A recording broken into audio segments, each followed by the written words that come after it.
Hello, howdy. Hi everybody, it is Arkansas ASMR, and since Halloween is fast approaching, I thought it would be a good idea to do some like Halloween themed spooky kind of stories. They're really not that spooky, but they're stories of my own personal experiences or just things are happened around Halloween I think are funny in some way.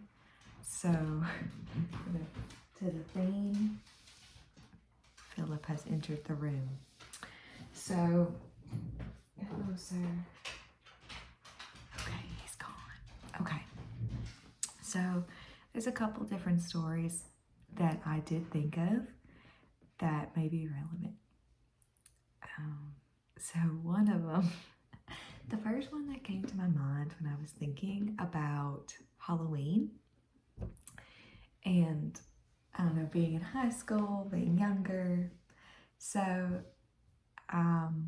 my area, not where I live now, but where I grew up, Friday the 13th was a big deal. There was a lot of Halloween stuff that was kind of a big deal. We had Mischief Night, which if you do not know what Mischief Night is, it is when you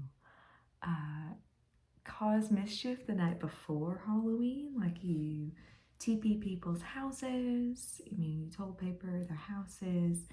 I've never actually done that. Our house was subject to it, but it never was that bothersome. We never got egged or anything malicious. It was typically very chill. It really wasn't too crazy of mischief night. It was more just your parents kind of letting you be out and about the night before. And I grew up in a very safe, tiny town, so it wasn't that crazy. So to start it off, yes, Friday the 13th was a big deal. Friday the 13th was actually last week, so I thought of this. So there's a lot of different things we've done around that time, but the first thing that popped in my head was when we were able to drive.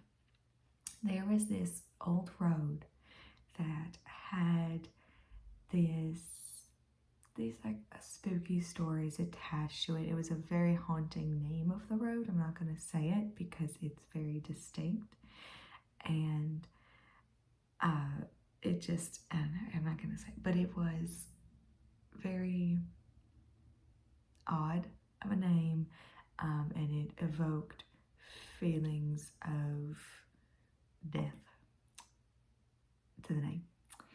And there was a lake on this road. So what we were told is, and I've done this in the daytime way before, and we used to ride this. So we were teenagers. I remember the first time we decided, okay, we are going to get in Nate's car and ride up and down this road. It's a very long road at night, close to midnight. We were so scared just riding on the road, but nothing ever happened. We saw a fox once, but that was it. And you're just supposed to see like a woman in white. You're supposed to see like a man who was ran over. You know, you're supposed to see all these things, but we never did. Well, there is another thing. If you go to the lake on the road and you flash your lights like 3 times over the water, then you'll see someone on the lake walk towards you or something. And this was a very creepy, unpaved, really unmonitored lot. There was one light. And this is a very dark road. I think another reason it's so spooky is because there's not really lights on it at all. It's very wooded, very deep in the wilderness. So we pull up to the lake. And I've been here many times. It was just one girlfriend this time. She was driving. And we're like, it's Friday the 13th, we're going to do it. So we pull up into the lot. So I hear some creepy sound. Like just, I don't know, it was just so quiet. And we pull in and we pass that one light. Just one street light. but it's flickering really bad. So we pass it. And we're like, oh, okay, this isn't too bad. And we pull up, face the lake, and I think we did flash the lights. This has been like a decade now. Flash the lights, and we're like, okay, we're gonna get out. We're gonna get out of the vehicle. We need, why not? We're here. We're the only ones here. I remember bracing my hand on her car handle, my side, and she had one. And she unlocked it. And we counted down a couple times.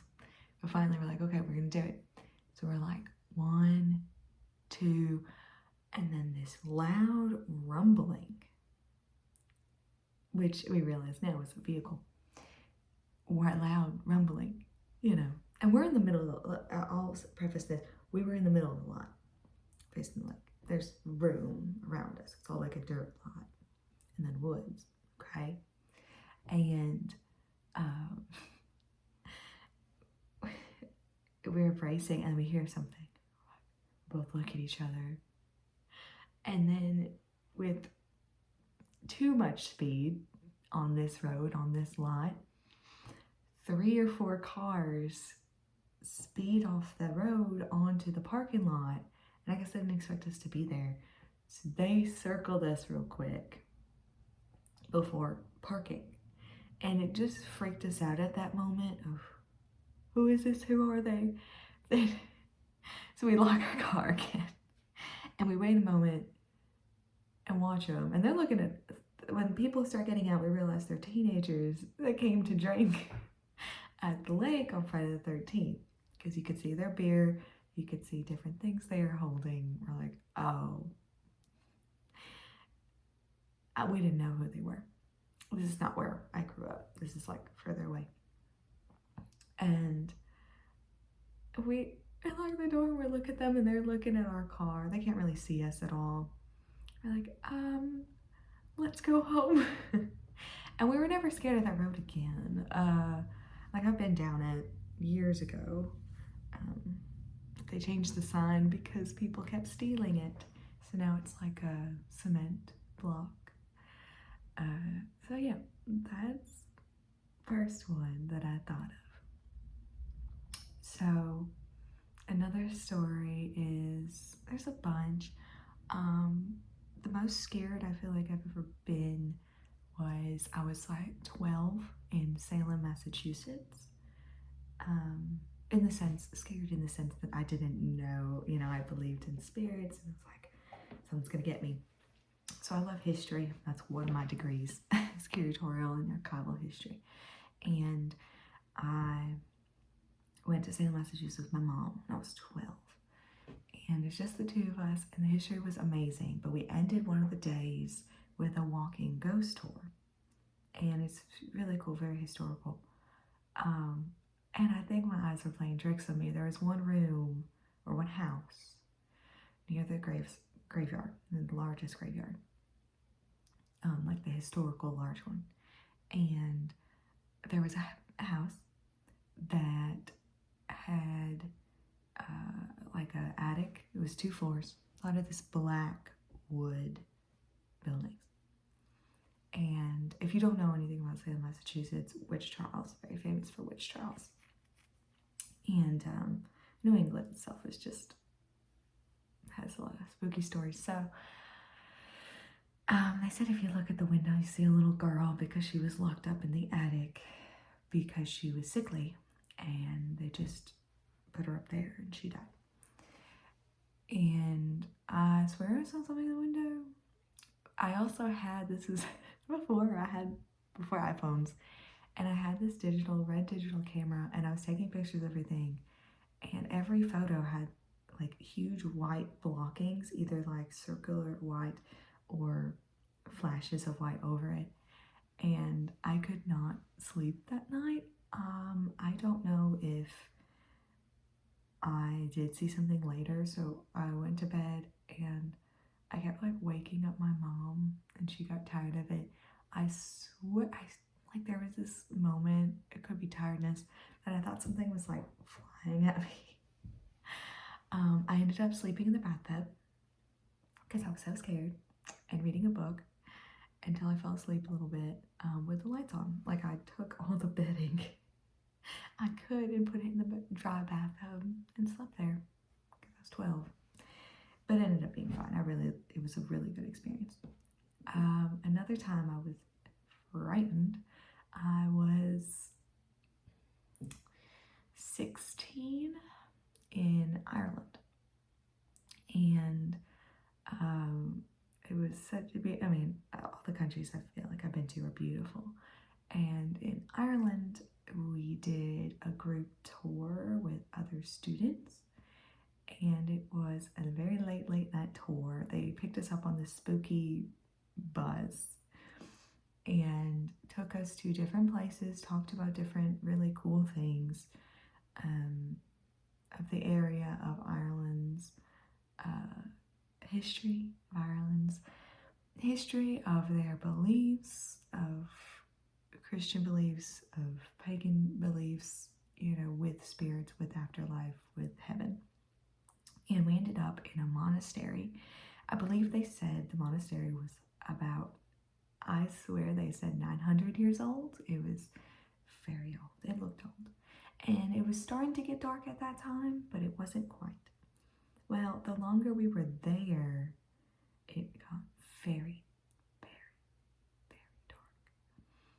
And I was like, oh, this is awesome. This is fun. So we ended up going into some parts of this. It looked ancient. I mean, it was a very old building. And we're in a windowless part. And we always have flashlights with us. We're like, okay, you're going to turn off your flashlight. You're going to listen if you hear anything. And we're also kind of in a remote area of Ireland. There really wasn't much around us. You wouldn't hear city sounds or anything like that. We're not near Dublin. We were in Dublin the day before, but we weren't that close anymore. And I was scared. I didn't know the people next to me very well, but I remember clinging to them, and we had to stand in the darkness for, I think, 2 minutes, a minute or two. I swear I heard stuff, but I was scared, and it was late, and we had a busy day. So after that, we get back on the bus, and it's like this themed bus to haunted rides to ghost tours. And I really was just so interested in hearing everything. I don't know, or maybe just I was the last one, but I remember I was sitting very close to the speaker at the front of the bus. Someone driving, someone else, and then someone speaking the whole time there in the back. Well, it was comical. There was this very large, they really converted this bus, so it wasn't just your normal bus. There was seating, but there was also the things like fake graves. There was, hello, my cat is here and he's shaking the table. So yeah, so there was this, oh, you're so loud. He just wants attention. He's just a giant baby. Can you go away for now? Thank you. So in front of my seat and this girl I was sitting with, it's a very large rectangular, it had a black sheet. It almost looked like a table, and then there was a black curtain underneath. And on top were fake graves and things related to the tour. It looked like a table. I mean, they converted this bus, and then there were seats all behind it. So there was a lot of opening space when you walk into the bus. So my dog's clip-clopping. I was sitting in front of it. There's this black curtain. And I was just sitting normally in the bus seat, my feet down. And the guy's talking, and I think he said, maybe he mentioned something about Walking Dead or something like that. And I'm fully focused on this man's speaking. And then I yelp because there was a man under that black curtain, under that table set up, and he grabbed my feet. And there's a lot of other teenagers behind me that I know, so I was like a little embarrassed. But yes, he grabbed my feet. He must have been under there the whole ride because I think it was someone earlier. I don't know. I feel like I saw that person before or after. Either way, we did not see them get under there. So yes, grabbed my foot. I yelped. It's like, haha, so funny. Oh, I'm really embarrassed, as a teenager would. So, yes, so that's one. I think I have one from Poland. I'm trying to think of. I feel like I have more in this. So, I have more in America stories. Here's one. So, I just thought of this. So, I have a bunch actually, now I think about it. So, I might do part 2. So, last one. I was a tour guide. I dressed up like it was the 1880s specifically because we were talking about this was in a southern state. It was we were supposed to be concentrating on Reconstruction era after Civil War. Even though this town was pre-Civil War, it was most of the buildings and the artifacts and a lot of written history was this era. And there's just so many Civil War towns, and they're just didn't need. Okay, so this is about Reconstruction. A lot of the time. Some were even prior, but I specifically wore outfits to be the Reconstruction era, and I interned there before. I worked there as well at different times, and both times I lived in the town. This town has 87 people when I lived there. There was a population thing. It was not really a living town. It was more to visit, because it was everything was historic from A to Z. Like, there wasn't really modern looking stuff there whatsoever. There's a blacksmithing school. It was very old. And I lived in an apartment that was hidden above one of the museums. And then at a different time, I lived in my own home that was a duplex kind of converted, a very small duplex converted into just a one building. And it was very small, both of which I lived alone. Well, one of them I lived with my dog, but my dog wasn't born yet when I lived in the house. So I'll talk about, so I was scared to live in that house, very scared to live in that house.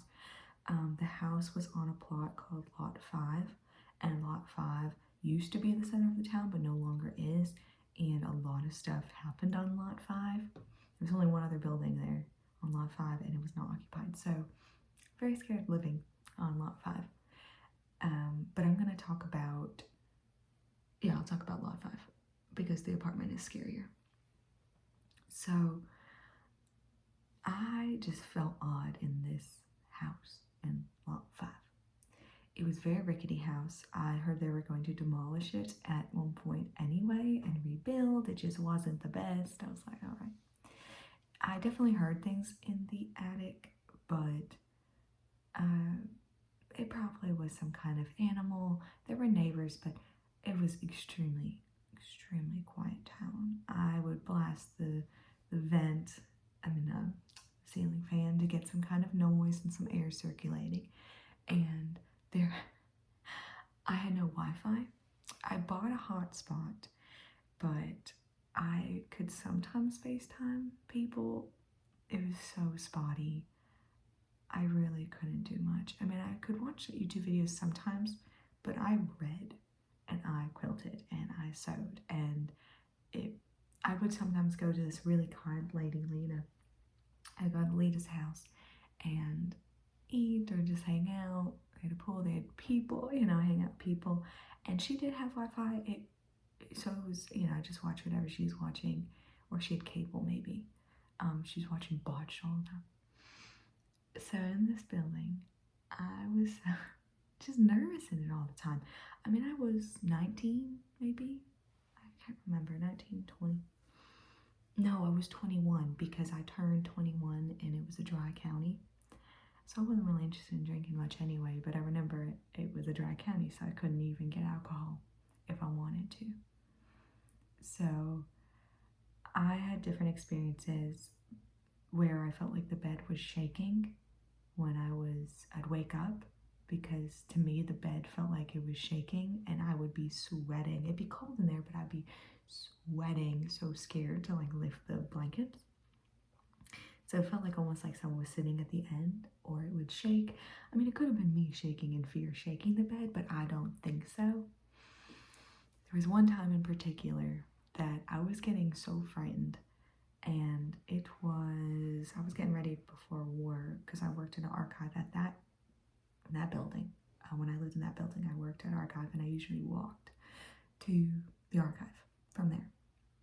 So I got up early, getting ready. It's still dark out, and I'm feeling spooked already. I think I just heard things in the ceiling, which were probably animals. This was an old building.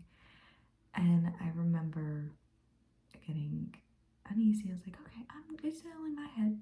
It's all in my head. There's nothing here. And I sit on this nightstand beside the bed, and out loud, like I'm sitting on this nightstand, out loud, I'm like, there's nothing here. Like, there's no reason to be scared whatsoever. I'm fine. You know, it's fine. I have to eat breakfast. I gotta get going. And I think when I said I'm fine, right here, there's a wall by me. And it's just the outside on the other side, and there was no one out. Right here to my head, I hear 3 distinct knocks to my right ear, and I freak out. Flip. I'm done. I run out the house with my keys. I drive. I call people. I'm like, I'm scared. I end up going back, and I stayed there actually for a while longer. But yeah, I was very scared. But next time I'll talk about the apartment, because the apartment, I had more distinct things happen, and that was more recent. So I have more stories than I thought. So I am